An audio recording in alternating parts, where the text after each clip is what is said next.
Well, let's bring in Saeed Shehata from BBC Arabic. Saeed, so now, Hamas has got this 20-point proposal to look at. What do you think? What are you hearing about the prospect of them agreeing or disagreeing? It's unlikely that Hamas will accept this plan for several reasons. First, Hamas conditioned several times before that it can release all hostages at once as far as the Israeli army will withdraw fully from Gaza.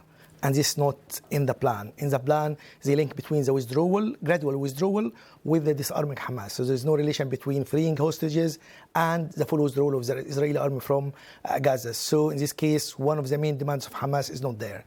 The other reason is disarming Hamas. And Hamas said before, they are not going to lay down their weapons until a Palestinian state is established, because he said it's a resistance movement, and the whole goal of the resistance movement to establish a Palestinian state. So this second demand is not there also in that, even if the plan mentioning opening the door for a Palestinian state, but there is no commitment and detailed roadmap for establishing a Palestinian state.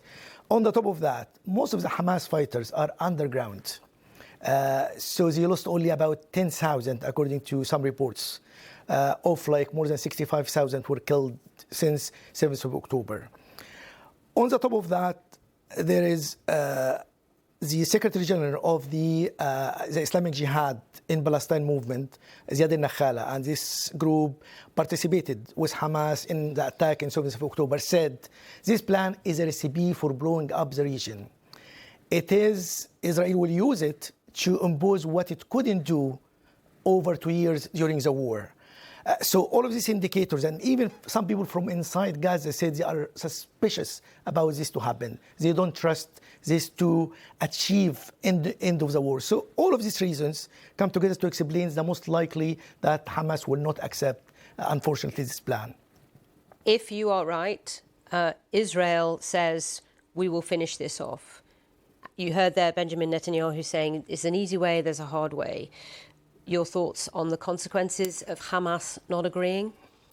The fighting will carry on. The Israeli military operation, especially in Gaza City, is ongoing. More people will flee Gaza City. In addition to that, more people will die, and more people will get injured. And some people will die from malnutrition, because part of the plan is to let aid, and this will help to overcome and face the hunger there and the famine in parts of the Gaza. So the consequences on people will be devastating, and this is one of the pressure on Hamas to accept the plan. But and the other factor to pressure on Hamas is Qatar, because Qatar hosting the leaders of Hamas, most of the leaders of Hamas. Qatar has a good relationship with America, and Israel apologized, or Benjamin Netanyahu apologized to Qatar what happened, the attack on Qatar on 9th of September. So all of that might put pressure on Hamas. But I think the reason I mentioned at the beginning will make Hamas lean towards refusing or put some amendment. Reservation, and it will be seen by America and Israel as rejection. So it will be start or resuming or carrying on the attacks and the military operation in Gaza. Saeed, thank you. Thank you very much.